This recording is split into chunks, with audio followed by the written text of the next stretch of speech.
ازيكم يا جماعه؟ معاكم ألفة تيتي بعد غياب طويل. حاسه ان هما مش 3 شهور، حاسه ان هما 3 سنين. انا جايه اقول لك النهارده ان انت باذن الله الحياه تبقى احسن، باذن الله تعرفي تنبسطي، باذن الله تعرفي تعيشي حياتك. عايزه اقول لك ان الخلفه مش سهله. اول 3 شهور صعبين جدا، يعني مروا عليا صعبين جدا جدا، من صدمه ان انا خلفت مع اني كنت ناويه اخلف، بس من صدمه ان في روح متعلقه في رقبتي، حتى مش عارفه انام. كانت مسؤولية تقيلة. لحد دلوقتي مش هقولك ان الدنيا تمام والحياة وردية، لسه في تعب، لسه في اوقات بحس ان انا بجد مش قادرة، ان بيجي لحظات خلاص انا بيجيلي انهيار عصبي.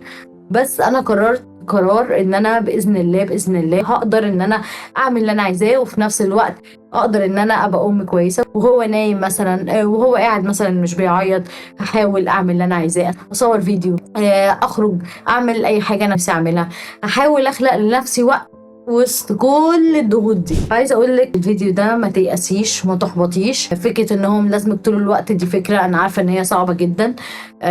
في ناس يعني بالنسبه لهم الموضوع سهل جدا، مخلفين 4 5 وايه الخلفه دي اسهل حاجه في الدنيا. بس اعتقد يعني في اعتقادي الشخصي ان الناس اللي هي الستات اللي هي عايزه تعمل حاجه، او نفسها مثلا تحقق حاجه معينه، او نفسها يبقى ليها وقتها الخاص، اعتقد دول الستات اللي هم يجدوا مشقه شويه في الخلفه. وهي اصلا يعني فكره ان انت اصلا ما بتناميش كويس دي مشقه. انا دلوقتي الحمد لله بفضل الله اتعودت شويه على النوم. انا معرفش هو بقى بينام اكتر، ولا انا اتعودت ان انا انام فتره مش طويله، ولا ايه اللي حصل. انا مش عارفه ايه اللي حصل، بس انا جايه اقول لك هو بعد 3 شهور ان الدنيا مش هتبقى ورديه 100%. مفيش حياه ورديه يعني، بس الحمل هيخف. اما انت هتتاقلمي غصب عنك، اما المسؤوليه هتخف شويه، اللي هو بقى بينام ساعتين 3 اكتر من الاول. وكمان اول ما بينزل بيبي بيبقى مثلا تعبان شويه، فتتعبي معاه شويه اكتر. يعني عموما انا مش عارفه ايه اللي حصل بالظبط، بس انا حاسه ان هي قلت شويه. حتى لو في لحظات انا بتعب فيها، ببقى حاسه ان انا عايزه اشد شعري بس ان شاء الله الدنيا تبقى احسن معاكي، وان شاء الله ده مش اخر الدنيا. ودايما دايما ادعي ربنا ان انت يا رب سهل عليا الامور، يا رب ابقى ام كويسه، وفي نفس الوقت اعرف ان انا اعمل حاجه لنفسي. وان شاء الله المسؤوليه تعدي على خير، وما تحسيش بالذنب ابدا، انت بتعملي اقصى ما عندك. حاجه تانية كنت عايزه اقولها، ان انت حاولي وهو نايم ما تتكسليش، ما تناميش. يعني هو نام شويه جنبك، قومي اعملي حاجه. معظم الناس كانت تقول لي ايه، نامي وهو نايم. طب انا حياتي فين؟ يعني انا لما اصحى وهو صاحي وهنام وهو نايم، طب فين انا؟ يعني هلاقي نفسي فين في النص؟ ما عرفتش.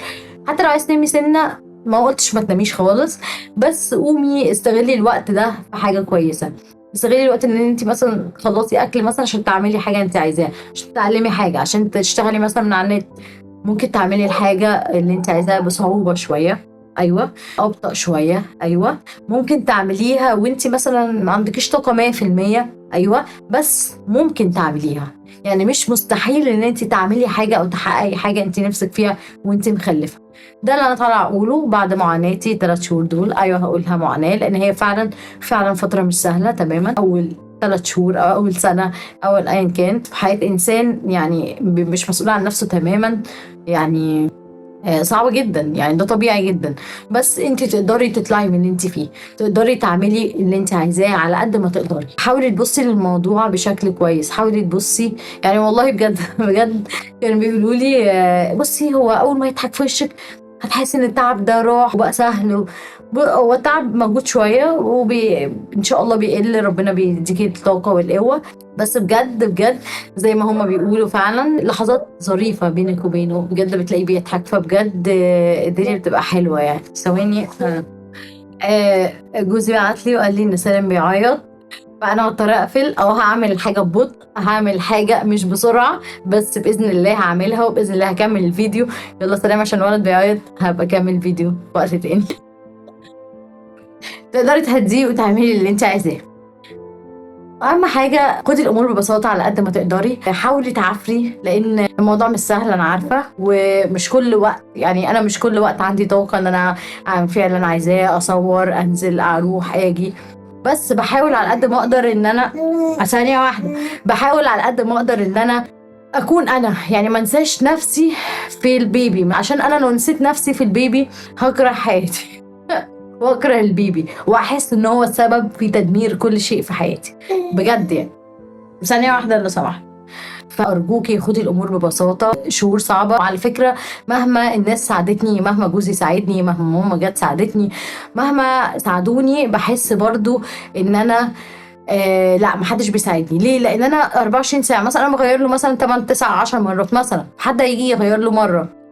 بتفرق فعلا لو انت فعلا تعبانه قوي، بس برضو الحمل تقيل يعني. بيخف شويه بس برضو ستيل تقيل. فخدي الامور ببساطه. انا بكلمكم وهو بيبص لي، ما اعرفش هو منبهر بيا ولا مش طايقني بس هو بجد مبرق لي قوي. ف ده شعور كويس ان انت اصلا تافهه، فهو بجد بينبهر بيكي، فحاجه كويسه جدا. استغلي اي لحظه مساعده. هو كل ده بيبص لي. بقول حلو يبقى في حد مثلا يساعدك. مفيش مشكله يساعدك حتى في البيت، مش لازم في الولد او في البنت. ممكن يساعدك مثلا ان هو يروق لك الدنيا. يعني انا مثلا قررت ان انا اجيب حد ان هو يساعدني في البيت. ليه؟ علشان انا هفضل سالم، ولا هفضل حياتي، ولا هفضل جوزي، ولا هفضل اهلي، ولا هفضل ايه. فمفيش مشكله لو في حاجه حد ممكن يشيلها عنك. البيت مثلا، ترويج البيت، لان البيت في الفترات دي بيبقى صعب جدا جدا جدا عليكي. وبجد بيأثر في النفسية جدا جدا. فلو تقدري حد يجي يساعدك في البيت يا ريت. لو تقدري تعملي انت البيت يعني، بس انا حاسه ان هو صعب يعني. فخلي حد يساعدك في البيت علشان تعيشي في جو نظيف، لان انت مش هيبقى عندك وقت ان انت تروقي البيت وتغسلي وتطبخي. يعني في حاجات لازم تتنازلي عنها. يعني ان انت بس تعملي حاجه للبيبي، فده حاجه مثمره، حاجه تقوي علاقتك بيه، حاجه انت هتفرحي بيها. انما في امور مهام مش مهمه قوي زي مثلا تنظيف البيت، مش هتفرق مين نظف، فاهمه؟ ما تعفريش وما تحسيش ان انت بطله قوي. عشان انا ساعات بحس ان انا لا انا عايزه ابقى بطله، عايزه ابقى مبهره كده، ابقى ام شاطره جدا، وفي نفس الوقت ابقى زوجه مثاليه، وفي نفس الوقت ابقى ست بيت شاطره جدا. وكل ده مش هيحصل يعني. فلازم عشان تعملي حاجه كويس تتنازلي عن حاجه. فمش لازم انت اللي تعملي امور البيت، ممكن تخلي حد مثلا كل اسبوع ولا كل اسبوعين يجي ينظف لك البيت مثلا، او يساعدك فيه. معلش انا كل شويه ببص تحت، والله هو كل ده بيبص لي. انا مش عارفه ده انبهار ولا بيبص لي بيقول ايه الام المتخلفه دي. فانا النهارده والله الفيديو ده انا بعمله من قلبي فعلا، عشان انا مريت بفترات صعبه، واتمنى ان هي تبقى اسهل عليكي مما كانت عليا.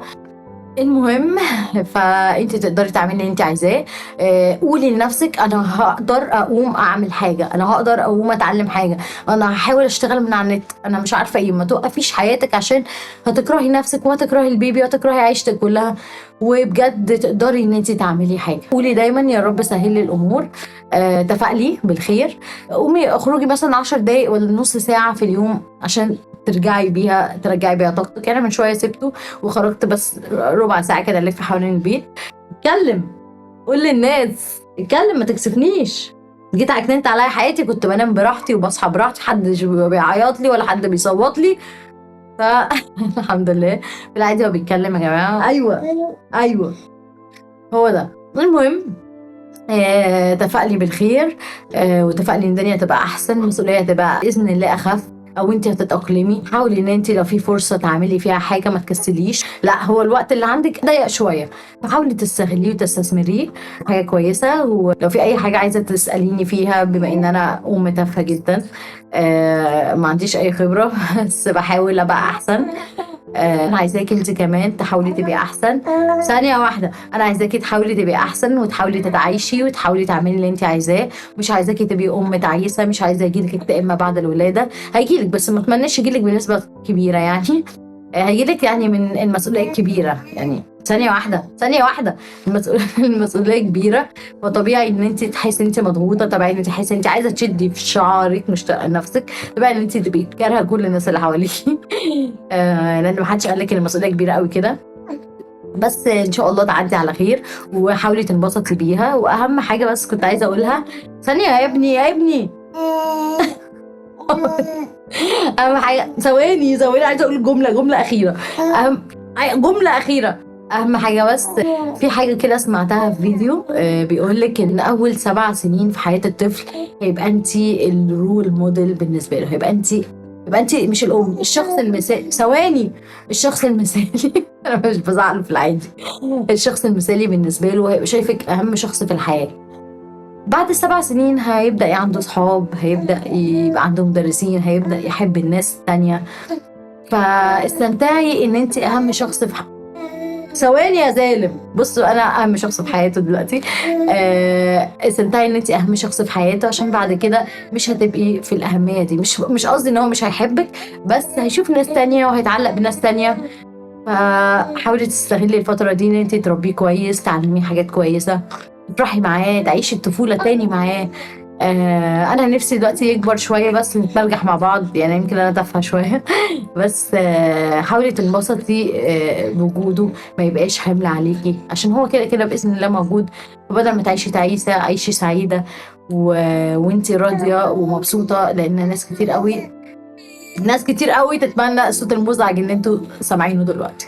فشكرا جدا، واتمنى اكون فدتكم. وانا مش طول الوقت متفائله كده والله، عشان ما تحسوش ان ايه ده هي ازاي ما شاء الله عليها، لا انا بجد عادي جدا، بيجي لحظات بتنهاري، بس تبقي متاكده من جواكي ان بجد لا، فتره وهتعدي، مفيش حاجه في الدنيا سهله يعني. فمعلش ان انا رغيت، بس ده فيديو كان من قلبي فعلا. هو تقريبا هيعمل معايا فيديوهات لما يكبر. شكرا جدا، واشوفك على خير، واشوفكم على خير، دنيتكم احسن ان شاء الله واسعد. قول لهم باي باي. باي باي. يا لهوي.